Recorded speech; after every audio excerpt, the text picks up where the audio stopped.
Near the end of the Bible are 21 letters from leaders of the early Jesus movement. They were written to small church communities in cities throughout the Roman world.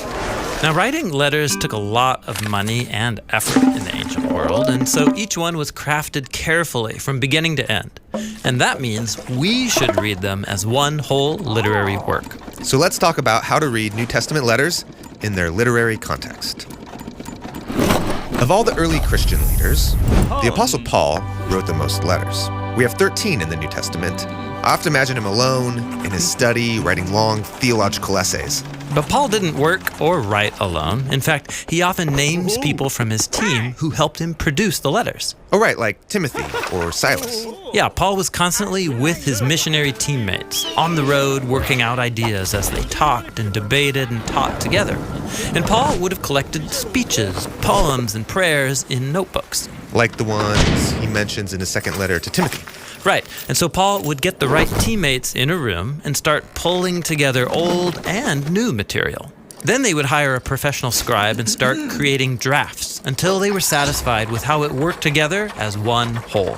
Then mail it off. Yeah, the letter would be given to a trusted teammate who would also be given instructions on how to perform it before the recipients. Perform it like read it aloud?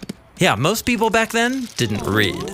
Until Paul mentions this more than once in his letters, that they were designed to be heard, which is why they often sound like written speeches. So it's important for us to read and listen to these letters from beginning to end, too, so we can appreciate how each part contributes to the whole. Exactly.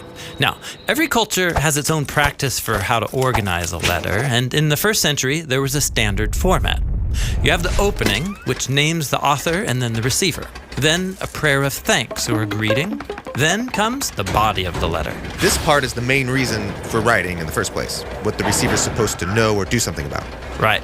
And then comes the conclusion, which could have greetings, travel plans, a final request, or a prayer.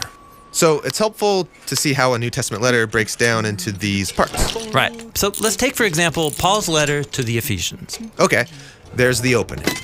And then a long thanksgiving prayer to God. And in the center of this opening prayer, Paul introduces the main idea of the whole letter. It's about God's plan. To unite together all things in heaven and earth, in Messiah Jesus. But what does that mean? Well, as we move into the body of the letter, Paul is going to repeat and unpack this rich idea. Right, but in the body of the letter, it's easy to get lost and lose track of what Paul's even talking about. Totally. I mean, the letter to the Ephesians has about 3,000 words. And that one's short compared to his other letters. But remember, Paul wrote these letters to be heard aloud. And so he usually gives clues to the progression of thought with transition words like therefore, or because of this, or so then. Okay, so the body of Ephesians breaks down to a lot of paragraphs, but they all begin with these transition words. Right. And each paragraph has its own main idea. So the first one is about how the risen Jesus is king of everything and everyone. And as for you, that is non-Israelites, you are now included in the new humanity God's creating.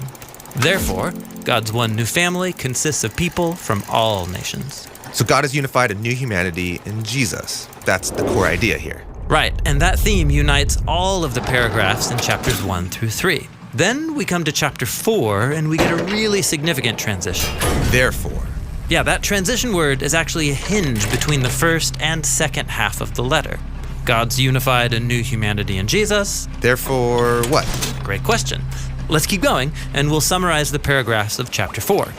God's one new humanity is really diverse. So we must live together as God's new creation. And that, therefore, requires that we learn how to love and forgive each other because we are one. This section is all about living in unity. Right, and so you can see now how all the parts of the letter fit together into one flow of thought. God's unified a new humanity in Jesus, therefore live in a way that fosters that unity. Seeing it broken down like this is really helpful. It's like a roadmap, so I don't get lost. Right, and you can read every New Testament letter this way. Break it down into smaller parts to see the message of each paragraph. And then trace repeated ideas and transition words to see how they all connect back together. Then you'll see how the apostles brilliantly combined all of the pieces into a literary whole that spoke to Jesus' first followers and can still speak to us today.